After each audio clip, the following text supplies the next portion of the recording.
حلقتنا النهاردة هتكون عن الفنانة فيروز، والفنانة فيروز من أشهر المطربات اللبنانيات اللي جم لمصر وحققوا نجاح كبير جدا. والحقيقة لما نتكلم عن فيروز نقول إنها ولدت سنة 1935 في لبنان.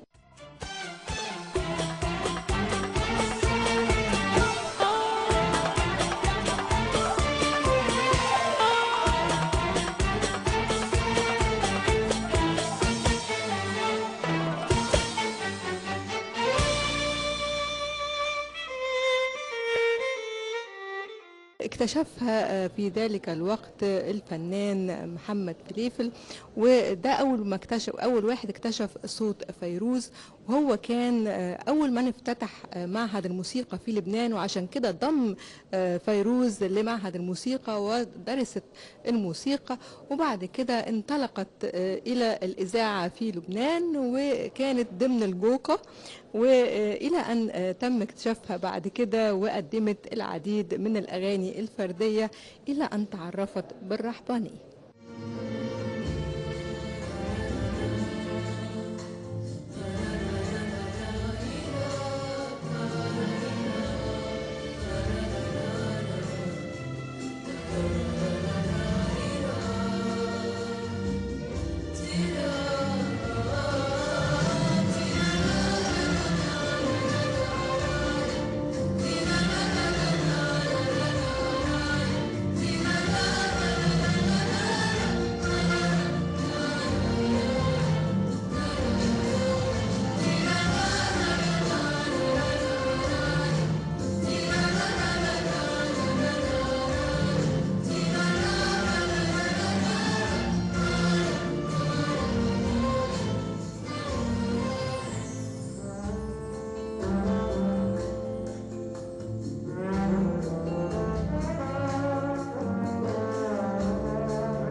الحقيقة إن فيروز والرحبانية حققوا نجاح وشهرة كبيرة جدا، مش بس على مستوى لبنان لكن على مستوى العالم العربي والأوروبي أيضا. قاموا بالعديد من الرحلات، ووقفت فيروز على العديد من المسارح في لندن وفي باريس، وطبعا غير المسارح في دمشق ومهرجان بعلبك. كل هذه المسارح وكل هذه الحفلات ساهمت بشكل كبير جدا في انتشار ومعرفة الناس لصوت فيروز. مش بس انهم اتعرفوا على صوت فيروز، لكن عشقوا صوت فيروز لقوته وقدرتها على اداء الاغاني بشكل مبدع.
نالت الفنانة فيروز العديد من الأوسمة والعديد من الاستحقاقات من خلال رحلتها الفنية مع الرحبانية، والحقيقة قدمت العديد من الحفلات ونالت الحقيقة يعني العديد من الألقاب في ذلك الوقت.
في عام 1955 حضرت فيروز إلى مصر وقدمت الحقيقة واحدة من مسرحياتها ونالت إعجاب المصريين، وبدأ المصريين يعشقوا فيروز، ومصر كمان كانت في ذلك الوقت هي هوليود الشرق، فكان انطلاق فيروز في مصر هو سر لانطلاقها لكثير من البلدان. كمان فيروز في ذلك الوقت لحن لها العديد من الملحنين طبعا، منهم محمد عبد الوهاب، وبالتالي حققت أغاني فيروز في ذلك الوقت نجاحات كبيرة جدا. تعالوا مع بعض نستمتع دلوقتي بأغنية لفيروز.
أحبائنا المشاهدين، في نهاية لقائنا بشكركم، أتمنى تكونوا استمتعتوا بحلقتنا الليلة، وإن شاء الله نلتقي في الأسبوع المقبل. انتظرونا في نفس الميعاد وبرنامجنا أوبرا القاهرة.